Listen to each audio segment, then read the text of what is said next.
Peter Pan. Tous les enfants veulent grandir, tous.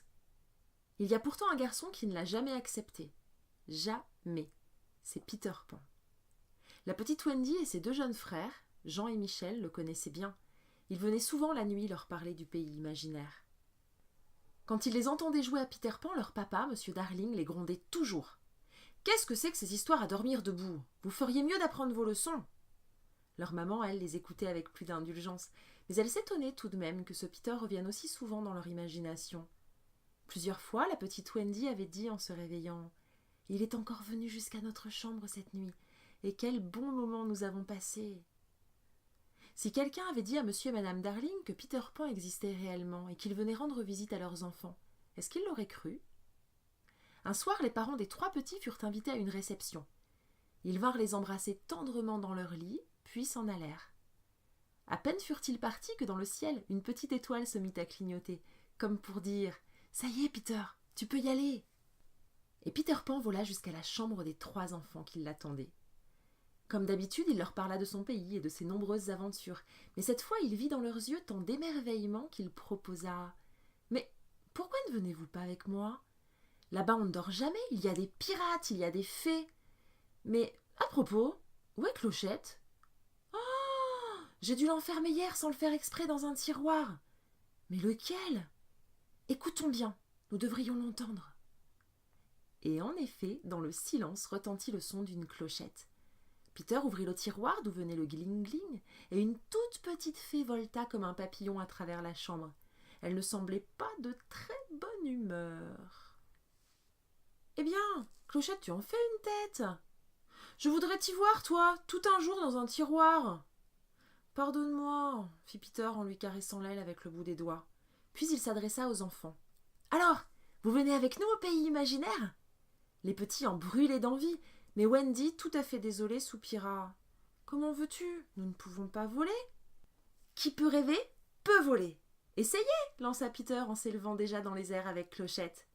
Et à leur grande surprise, Wendy, Jean et Michel se sentirent soudain comme aspirés par le ciel, et ils réussirent à les suivre. Tout excités par ce nouveau pouvoir et enivrés par les caresses du vent dans leurs cheveux, ils arrivèrent très vite au-dessus de cette île des garçons perdus, dont Peter était le chef. Ils descendirent un peu, aperçurent le village des Peaux-Rouges et, dans une petite crique, un gros bateau portant pavillon noir. « Ah, encore lui !» fit Peter, soudain contrarié. « Mais qui ?» lui demandèrent les 3 petits. « Mon ennemi, le capitaine Crochet, le cruel chef des pirates. » Curieux d'en savoir plus, les enfants s'approchèrent de Peter. « À cause de moi, il a perdu sa main droite dans un combat, leur expliqua-t-il. Depuis, il a un crochet à la place et il a juré de se venger. Il faut que j'aille faire un tour là-bas. » Et en s'éloignant, il lança « Je vous rattraperai, continuez avec Clochette. » Mais celle-ci n'appréciait pas du tout cette amitié nouvelle entre Peter et la petite Wendy. Les fées aussi peuvent être jalouses, vous savez. Clochette, furieuse que les enfants l'accompagnent, les sema pour filer à la vitesse d'une fusée vers l'île des garçons perdus.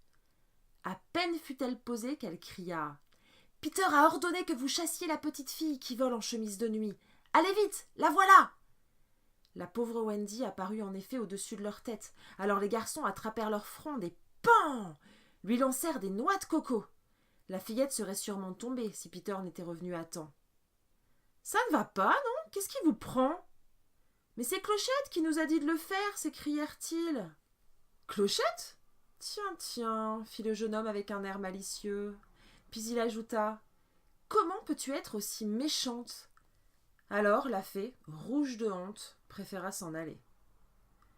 Lorsque les frères de Wendy furent arrivés à leur tour, Peter confia à Jean « J'emmène Wendy découvrir la lagune aux sirènes. Veux-tu être le chef des garçons perdus en mon absence ?» Le petit, ravi, répondit par un large sourire, et Peter entraîna la fillette avec lui. Jean, très fier de ses nouvelles responsabilités, était tout de même un peu inquiet. Ne se trouvait-il pas tout près du village des Peaux-Rouges ?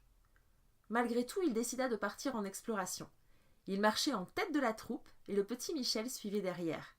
Mais aucun d'eux ne remarqua ni les plumes sur le chemin, ni les flèches dans les buissons, ni les quelques sapins qui avançaient vers eux. Pendant ce temps, Peter et Wendy admiraient les sirènes qui s'amusaient sur le rivage à se lancer des bulles d'écume. Wendy allait se joindre à elle, mais soudain, le ciel s'assombrit et la mer à son tour devint noire et menaçante. Peter fit signe à Wendy de se cacher. Le navire du capitaine approchait. Une chaloupe quitta bientôt le bateau.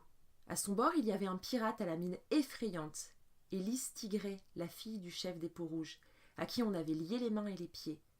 « Pourquoi Crochet a-t-il enlevé Lys Tigray » demanda Wendy. « Il sait que nous sommes amis et qu'elle connaît ma cachette. Alors, comme elle n'a rien avoué, il veut la punir. »« Quel méchant homme » murmura la petite fille. « Tout le monde a peur de lui, mais il ne craint personne. »« Sauf le crocodile qui a dévoré sa main » répondit tout bas Peter. Depuis, cet animal, qui a aussi avalé un réveil, suit curieusement son navire partout. Et à chaque fois que Crochet entend son tic-tac, il est terrorisé. La voix terrible du méchant homme s'éleva soudain. « Laisse-la sur un rocher. La marée montante va s'en charger. Tu me ramèneras son corps après. Ha ha ha !» Wendy aurait été plus désolée encore si elle avait su qu'au même moment, ses deux petits frères et les garçons perdus étaient prisonniers des Peaux-Rouges.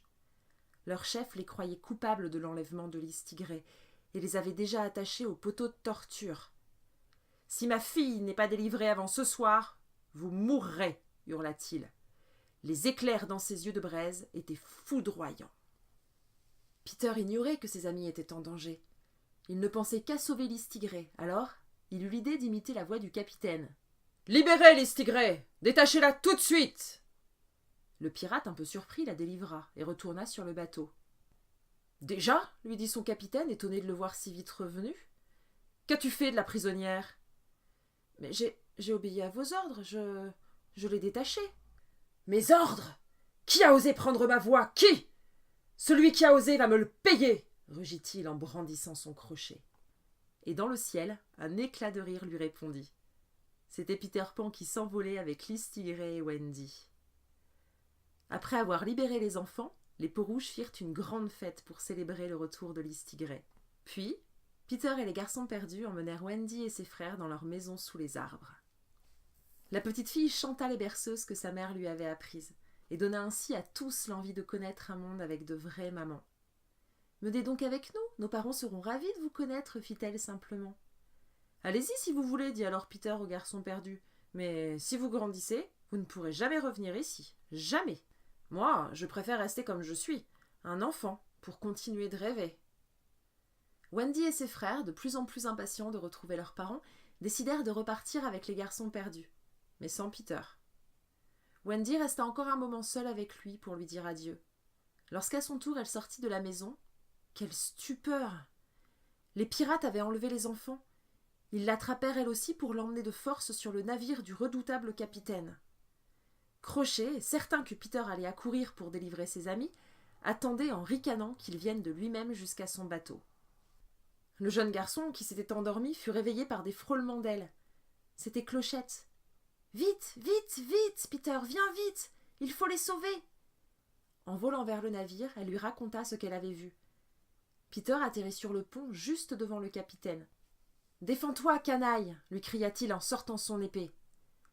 Avec une violence folle, Crochet se jeta sur lui. Mais l'agile Peter le fit tellement reculer, reculer et reculer encore, que le méchant homme finit par tomber à l'eau. On entendit alors le fameux tic-tac, tic-tac, suivi d'un grand bruit de mâchoire. Ainsi périt le terrible capitaine Crochet. « Hurrah! Hurrah !» crièrent les enfants en sautant de joie et en s'embrassant, tandis que les pirates s'enfuyaient. Puis, Wendy et ses frères, très émus, regardèrent Peter. « Nous devons rentrer chez nous maintenant, » dit la petite fille. Peter baissa tristement les yeux et alla au gouvernail. Le navire s'éleva alors dans les airs pour le voyage de retour vers la réalité. 1 heure seulement avait passé depuis leur départ. Le temps s'écoule différemment au pays imaginaire. Ils entrèrent par la fenêtre de leur chambre et allaient regagner leur lit lorsque leur maman ouvrit la porte. « Comment ? Vous ne dormez pas encore ?» fit-elle, stupéfaite. « Eh non, nous venons tout juste d'arriver, » dit Wendy en regardant le ciel. Puis elle ajouta « Au revoir les garçons perdus. Au revoir Peter. À bientôt les amis. » Madame Darling jeta un coup d'œil au dehors. mais elle n'aperçut qu'une minuscule traînée de poussière brillante s'éloignant dans le clair de lune. « Bah, ce n'est qu'une étoile filante, dit-elle. » Puis elle sourit en pensant que cela lui rappelait pourtant quelque chose. Mais elle ne savait plus très bien quoi. Il faut dire que Madame Darling avait accepté de grandir depuis très, très longtemps.